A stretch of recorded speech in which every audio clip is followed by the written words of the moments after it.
remember facing the media 15 years ago when I married my one true love, si Maita.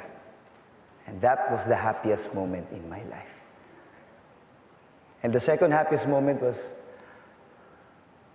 nung malaman namin na magkakaanak na ho kami. Magiging magulang na kami, magiging isang pamilya na kami. Alam nyo, sa tagal ho ng panahon akala namin hindi na kami papalari magkaanak. Pero biniyayaan ho kami ng Panginoon. Binigyan niya ho kami ng hindi lang ho isang anak na babae, kundi 3. Triplets po.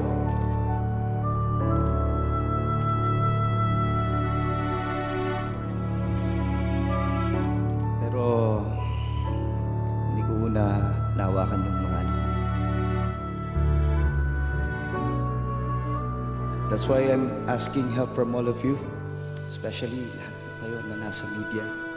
Sana po tulungan niyo ako na makita ang mga anak ko ulit.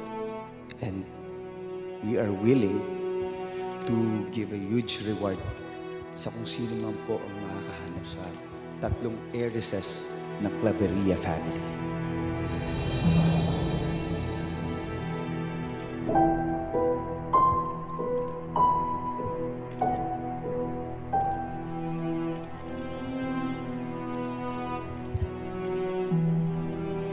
Hirap pong magbuntis si Maita nun. Dahil sa mga after several miscarriages,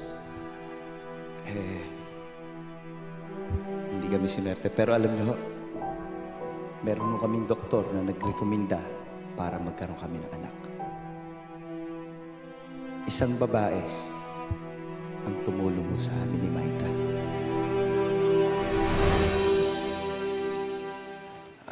Lilian, simula ngayon, dito ka natitira sa pamamahay na to. Wow.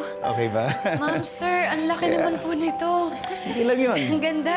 Tingnan mo, napaka-iwalas, tahimik, at higit sa lahat, masarap ang hangin dito, presko. Totoo yan. Diba? Lilian, we can't thank you enough sa pagpayag mong maging surrogate mother ng mga anak namin. Alam mo, sa totoo lang, Lilian, tatanawin namin ng habang buhay ito sa'yo. Itong ginawang pagtulong sa amin asawa ko. Kung hindi rin naman po dahil sa inyo, baka hindi po na-operahan yung kidney ni nanay.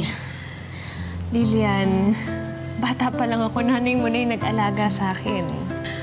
Ma'am, Ma'am Maita, hindi na rin po kayo iba sa akin. Lalo na, dadalhin ko sa sinapupunan ko yung magiging anak niyo. Maraming salamat.